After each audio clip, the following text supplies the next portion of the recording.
Hello, good morning. ఈరోజు ఈజీగా చేసుకునే ముక్కల పులుసు చెప్తాను, చేయండి. ఇవి ఉడకపెట్టుకున్న ముక్కలమ్మ. ఇది నీళ్లలోనే చింతపండు వేసి ఒక అరగంట ముందు నానబెట్టి ఉంచుకుంటే ఈజీ. పోపు సామాన్లు: ఆవాలు, జీలకర్ర, మెంతులు, 2 రకాల పప్పు దినుసులు, వెల్లుల్లి, ఎండుమిరపకాయలు, కరివేపాకు, ఇంగువ. ఇవి ఉంచుకోవాలి. ఉడకపెట్టిన ముక్కలన్నీ తప్పేలాగా వేసుకుంటున్నాను. వేసుకొని చింతపండు పిసికేసి దీంట్లో వేసుకోవాలి. కొంచెం మరగాలి బాగా.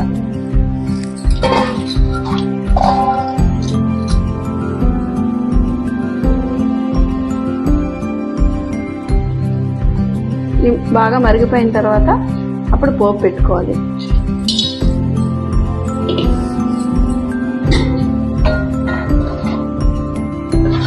ఈ ముక్కల పులుసు దీంట్లోనే మధ్య మిరపకాయలు, అప్పడాలు సూపర్గా ఉంటాయి.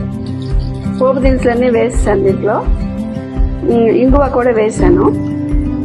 ఇప్పుడు ఎండుమిరపకాయలు ముందు వేస్తే మాడిపోతుంది, అందుకని కొంచెం ఇది వేగిన తర్వాత వేస్తున్నాను.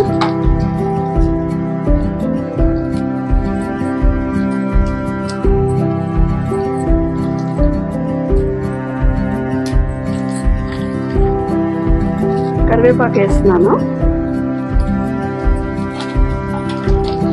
కలిపేసి బాగా వేగిపోయింది అనుకుంటే వేగుతుంది. వెల్లుల్లి ఎంత బాగా వేగితే అంత మంచి వాసన వస్తుంది. వెల్లుల్లి బాగా వేగాలి. అయిపోయిందమ్మా. దీంట్లో వేసేస్తున్నాను. వాసన పోకుండా మూత పెట్టేయండి. ముక్కల పులుసు రెడీ. మీరు దీంట్లో కావాలంటే పప్పు కూడా ఉడకపెట్టి వేసుకోవచ్చు. వేసుకుంటే పప్పు చారు అయిపోతుంది.